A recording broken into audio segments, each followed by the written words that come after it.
هذا القرآن الكريم ينمي العقل. أنا لو سألت سؤال وقلت لأبنائنا الصغار: من هو أعظم مخلوق خلقه الله سبحانه وتعالى؟ مين هو المخلوق الأفضل في الكون؟ حد يعرف؟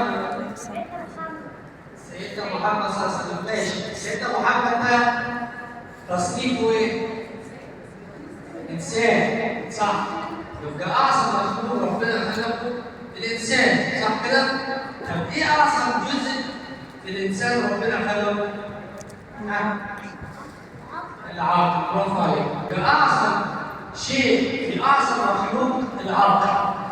فالعقل هو به مكلف، يعني لو ما فيش عقل الإنسان ربنا مش هيقول له اعمل كذا وصلي وصوم كلام زي كده، لا. فالقرآن ده بينمي العقل. بينمي ايه؟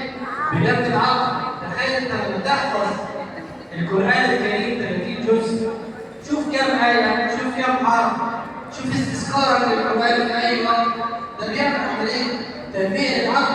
العقل في القرآن اتكلم عليه في حوالي أكثر من 70 آية. أفلا يتدبرون، أفلا تعقلون، أفلا يعقلون. قيمة، إيه أهمية. فأوعى تقول أنا صغير، أنا مش، أنا مالي الكلام ده. لا، ناس كتير قبل حققوا إنجازات كبيرة وهم صغيرين.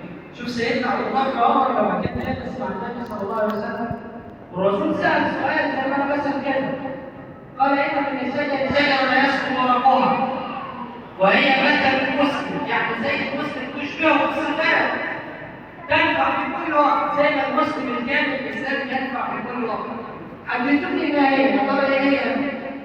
فكبار الصحابة الناس الكبيرة اللي قاعدة ما عرفوش، وكان في غلام صغير اسمه عبد الله ابن عمر بن الخطاب، كان عارف الإجابة لكن استحي هو يتكلم. كبار الصحابة مؤمنين، فقال فوضع في نفسه أنها نخلة.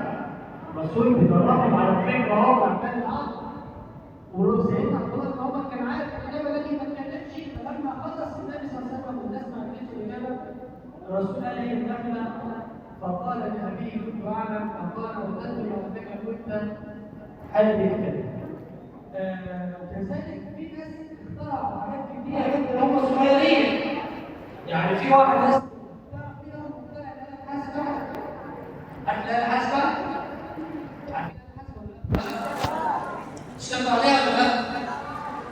طيب مين مخترع الآلة الحاسبة دي؟ حد يعرف؟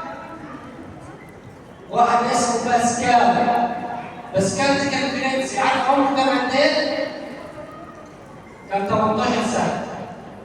يعني الأجل واحد دلوقتي في ثالثة سنة اخترع الآلة الحاسبة. صغير ولا مش صغير؟ صغير.